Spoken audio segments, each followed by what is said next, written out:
How to walk a car dealership through a legal landmine. Yes, that's what I'm talking about. Hello, folks. Kevin Hunter, the Homework Guy here. We've produced some really great shows for you over the last 16 years, but wow, do we have a gem for you today. To everything a dealer says that you must pay for or sign for, and you don't want it or you want to pay for it, ask them, is it legally required? This is a powerful surgical question that can catch a deceptive dealer off guard and put them at real legal risk if they lie to you. Legal jeopardy has a nice ring to it, doesn't it? Let's bring the amazing Elizabeth in here as we crack this story wide open. There's several reasons why that simple question matters so much and why dealers must tread very carefully when they hear it. First up is lying about legal requirements is a violation of federal and state laws. If a dealer says, yes, it's required by law, when it's not, they could be in violation of the FTC Act. That's 15 U.S.C. Section 45. It prohibits unfair or deceptive acts or practices in commerce. The state UDAP laws, Unfair and Deceptive Acts and Practices laws, and these are found in all 50 states. And third, the Truth in Lending Act, we call it TILA, and Regulation Z. If it affects the credit terms disclosed, the dealer may be misrepresenting the finance agreement. If a dealer does any of these things to you, make sure that you get in touch with us and let us know. We have this legal violation process down pat, and we bring the hammer down on them. So putting all this in plain English, if they lie about the law to push a product or contract clause on you, they're on the hook for fraud and deceptive practices.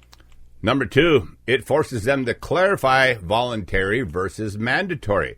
Dealers love to blur the line between optional and required. They'll say things like this: everyone signs this. We include that on every vehicle. It's already installed and we can't take it off. It's standard practice for us.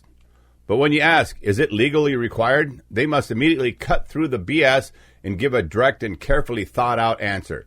If they say yes, like Liz said, and it's not true, they've just made a documented false legal claim. If they say no, you just kick the door open to refusing that product or agreement. Make it go away, you say, immediately. Continuing with the importance of asking, is it legally required?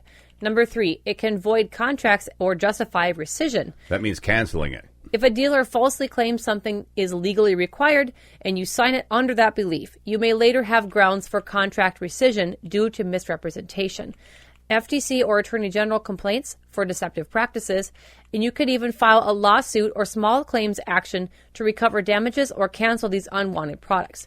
This is especially true with arbitration clauses, which are definitely not required by law, and add-ons like gap insurance, tire packages, LoJack, and the like, 100% optional. And number 4, dealers have been sued and fined over this exact issue. Regulators have fined dealerships millions of dollars for falsely telling customers a warranty or service contract was required by the lender, something no banker will ever do. A GPS tracker or theft protection was mandatory. Arbitration was standard or a legal formality. In some states, it escalates to being a criminal offense for a dealer to falsely claim that something is legally mandated during a sale. With all of this conversation about dealers breaking the law, one thing we need more of is great people considering a career in law enforcement. But did you know you don't have to make a huge investment to do that? Stay tuned for a short message from a great friend of ours, Police Chief Lauren Culp. If you have any interest in law enforcement as a career or know somebody who does, make sure you check this out. Looking for a law enforcement career? Good luck. The hiring process is a savage, competitive grind. Most candidates bomb out early, blind to the hiring gauntlet and its traps. But you don't have to.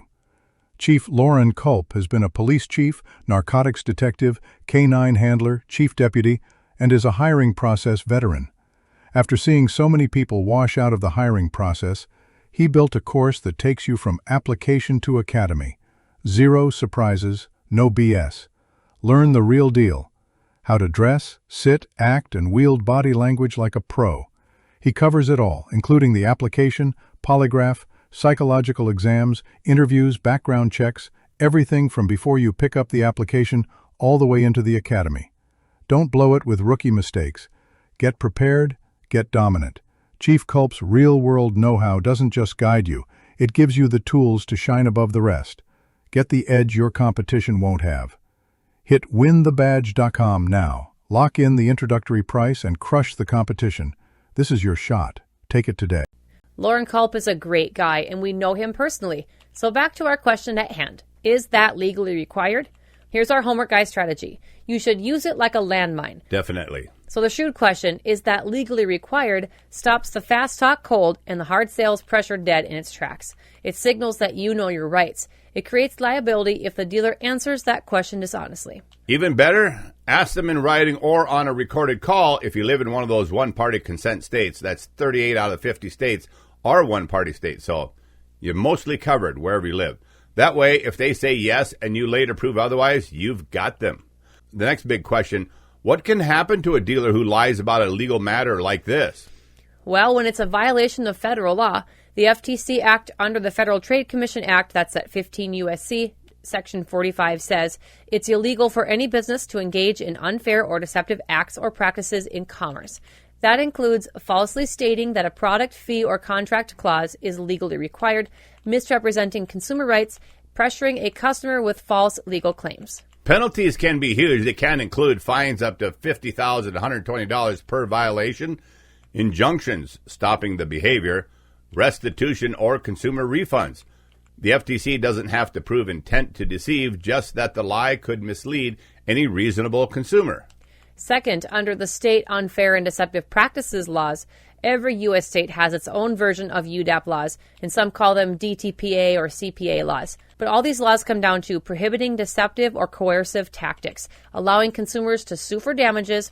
Often it provides for triple damages for you and the attorney's fees to be paid by the dealer if the dealer acted knowingly. For example, in California, falsely stating that a fee or product is legally required could violate the Consumer Legal Remedies Act and Business and Professions Code, both of which carry heavy civil penalties. And the third thing, contract rescission and civil fraud.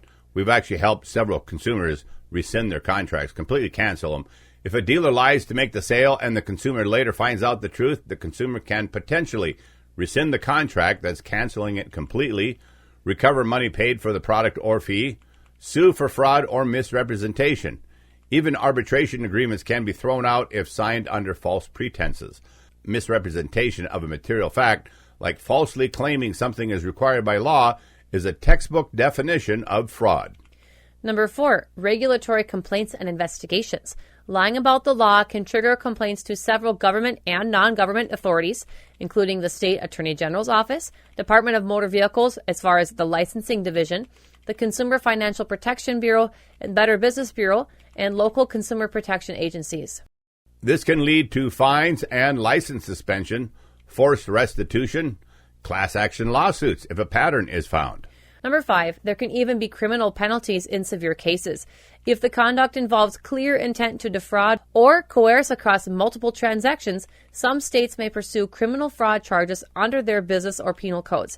For example, a dealer systematically lies to customers about required $9.99 add-ons could face charges for criminal fraud, deceptive business practices, or even theft by deception. We'd love to hear a report from those of you with the courage to use this dynamite question, is it legally required? And report back to us.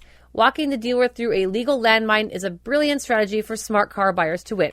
I just want to say, don't ask if it's legally required until you've actually negotiated the price of the car, and bring this up later when you have everything all figured out. Does that sound good, Kevin? When they start putting this stuff on the desk in front of you saying you need to pay for this or that or the other thing, you immediately ask, is it legally required? Right. Don't go in guns blazing. Anything you don't want, you ask the question, is it legally required? That's right. Don't let anyone push you or rush you. And if you missed it, go back and see our recent show on test drives and how to do them properly. It's a very important first step in your car buying journey. Just don't let the dealer suck you into immediate price negotiation right there at the dealership. All this and more are discussed on that video. If you found this video helpful, remember to give us that great big thumbs up, share it with friends, and leave a comment down below. I hope you enjoyed this conversation about this dynamite question. Is it legally required? Please let us know about your recent car buying experiences. We love hearing your stories, and great comments always help the Homework Guy community. Also, if you'd like help from one of our car buying coaches when buying a car, where we do all the work so you don't have to, visit our website, thehomeworkguy.com, or text me today at 701-441-3399. To all of you long-term viewers and subscribers out there, You guys rock. God bless you all. I'm Kevin Hunter, the Homework Guy, signing off on behalf of Alex Stevens, our auto expert, the amazing Elizabeth, our master negotiator, and the entire hassle-free Homework Guy car buying team. Thank you for watching.